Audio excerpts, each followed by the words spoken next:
And my triple cup, that's 2 times 2.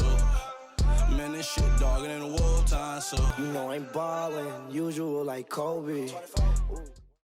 So to end on this segment about LeBron and these last 2 years, do you think the whole theme of this episode, have Laker fans finally accepted him? I know seems like you guys obviously have. Have they finally accepted him as a Laker? No. Not fully. No, and I don't think, for me, personally speaking, and I know, of course, the NBA, for like 100%. I mean, I think in terms of him solidifying himself as a Laker, Gotta win it. you gotta win. I mean, Championship or just win playoff series? you gotta win a championship in my eyes. I mean, if people argue you as the greatest player of all time, you have to win a championship. I mean, I think that's just how it is. But regardless, I mean, I'll be very disappointed if we don't win a championship. But regardless, I will always be grateful for him coming, because I think these past 2 years and forthcoming, it's just a huge shift in the way our franchise will be going towards. I mean, it just made us look like such a more formidable franchise from top to bottom. I mean, those from 2014 to 2017. I mean, we were a joke. I mean, we had Kendall Marshall as a starting point guard. We had Robert Sacre. Like it was a mess. Ryan Kelly. And exactly, man. Marcelo Huertas. Oh my God, man. Dude, these are like Clipper level names right here.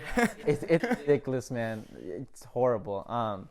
But he's marking just a shift in the culture of our, which is kind of crazy to think about because of how great our franchise is. But over the past 6 years, it's set up. Bring the greatness back, kind of. Exactly. So, I do think he needs to win. And as I said before, I have so many people close to me and not even close to me that just hate on him still, and they consider themselves Laker fans, which is ridiculous in my eyes, because if you're not going to root for your best player, then you shouldn't be rooting for your team at all. Which is, and I always tell him, I'm like, okay, I don't want to watch any playoff games with you, because I don't want that energy around. I want to be around Laker fans who really appreciate that team from top to bottom, especially the top, because that's where it starts. And how great a player LeBron is, you got to respect that. Yeah. I think if LeBron wins a championship, like almost all Laker fans will probably accept him, but like people just hate, and people on the Laker fans are just impatient. So like the fact that we didn't even make the playoffs last year probably rubbed a lot of people the wrong way.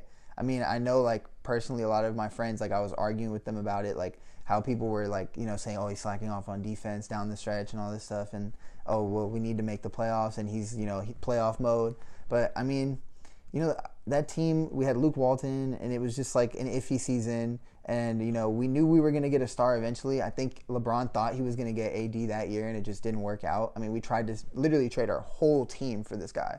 And thankfully we didn't do that. But, we got him this year, and, now we're competing. And I think people are trying to hate on LeBron all the time, but you have to respect the man. He came. We're competing. He's not washed. He's playing his ass off. When we played the Bucks and you guys, I mean, he was just playing so hard considering how old he is too, like, and diving for balls. Like, that's the LeBron I want to see. He's motivated when he has the talent around him to do good things. Yeah, and it brings back to, we're talking about he needs to win to be validated as a great Laker, and it's not even a dig on LeBron. Most franchises, if LeBron showed up, he's already in their greats, but this is the Lakers we're talking about.